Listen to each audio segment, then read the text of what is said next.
I worked for the British Foreign Office. I became a British ambassador. I was a British diplomat for 20 years. I was always very patriotic to be British. I was very, very proud.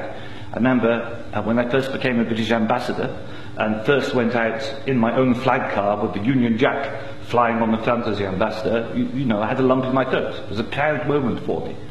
It was only 6 months after that I discovered that in the country where I was ambassador, we and the Americans were shipping people in order for them to be tortured. And some of them were tortured to death. Now, as you may imagine, my worldview changed. It was at the same time, about a month later, we invaded Iraq against the will of the Security Council. Not just without permission of the Security Council, but in the full knowledge that if it had gone to the Security Council, we would have been voted down. And I, as a British diplomat, saw all the internal memos that went through that decision. I know for certain, I used to be head of the FCO unit that monitored Iraqi weapons of mass destruction. And I know for certain, I can tell you, that they knew there weren't any. It wasn't a mistake, it was a lie. I think it is impossible to be proud of the United Kingdom. I think when we invaded Iraq, we did to the United Nations what Hitler and Mussolini did to the League of Nations.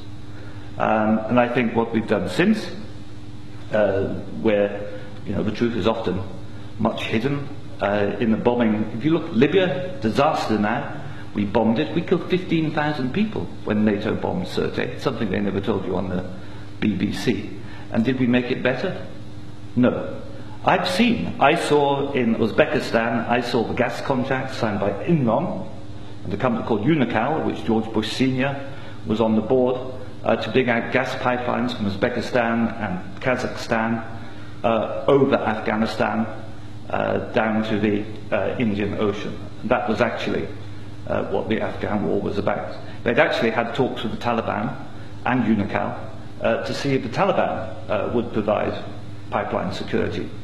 The person who held those talks was the consultant for Unocal, who was a certain Mr. Karzai, who, after being employed by George Bush Sr. as a consultant, went on to become president of Afghanistan. That was their plan B. The Taliban wouldn't do it, so they invaded. It usually, I've seen it on the inside, it's almost always about control of resources. It is every bit as corrupt as our first speaker. I'm sorry, I'm also terrible with names. You are absolutely right, Andrew. And I can tell you it's not an academic construct. The system stinks.